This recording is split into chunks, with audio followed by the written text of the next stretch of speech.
Was he insane? Someone who has dealt with mentally ill knows people can be identified by their symptoms.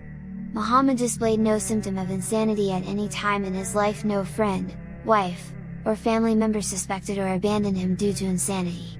As for the effects of revelations on the Prophet, such as perspiration and the likes, it was due to the intensity of the message which he had to bear and not due to any epileptic fit or instance of insanity. Quite to the contrary, Muhammad preached for a long time and brought a law unknown in its completeness and sophistication to ancient Arabs.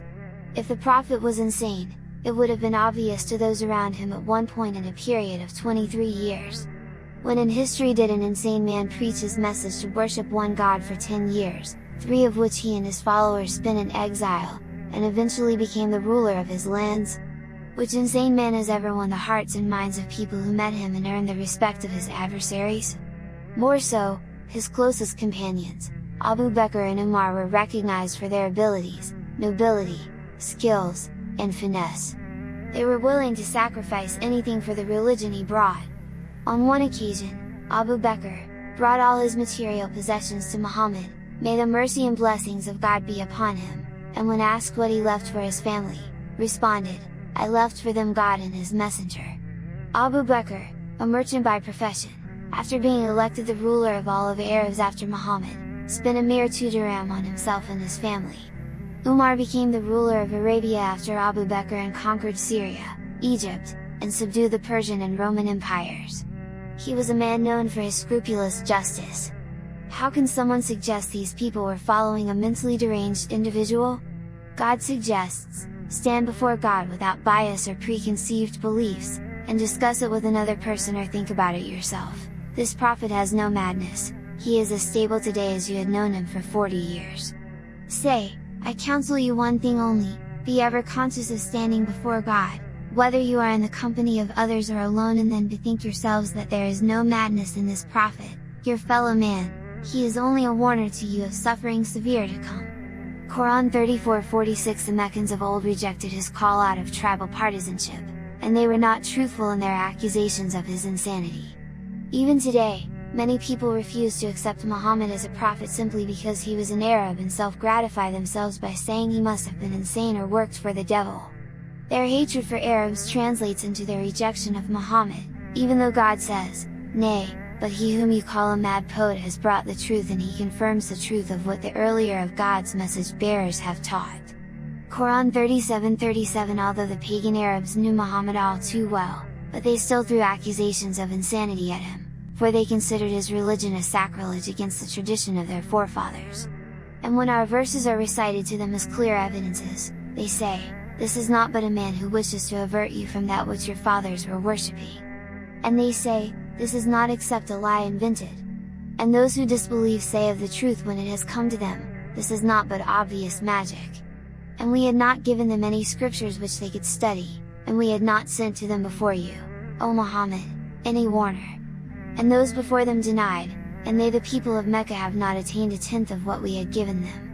But they, i.e., the former peoples, denied my messengers, so how terrible was my reproach. Quran 34:43-45. Was he a poet? God mentions their accusation in the Quran and responds to it, or do they say of you, a poet for whom we await a misfortune of time? Say, wait, for indeed I am, with you, among the waiters. Or do their minds command them to say this, or are they a transgressing people? Or do they say, he has made it up? Rather, they do not believe. Quran 52:30-33. God describes the poets of that time so the Prophet can be compared with them, and as for the poets, they, too, are prone to deceive themselves, and so, only those who are lost in grievous error would follow them. Art thou not aware that they roam confusedly through all the valleys of words and thoughts one, and that they so often say what they do not do or feel? Most of them are of this kind save those who have attained to faith, and do righteous deeds, and remember God unceasingly, and defend themselves only after having been wronged, and trust in God's promise that those who are bent on wrongdoing will in time come to know how evil a turn their destinies are bound to take.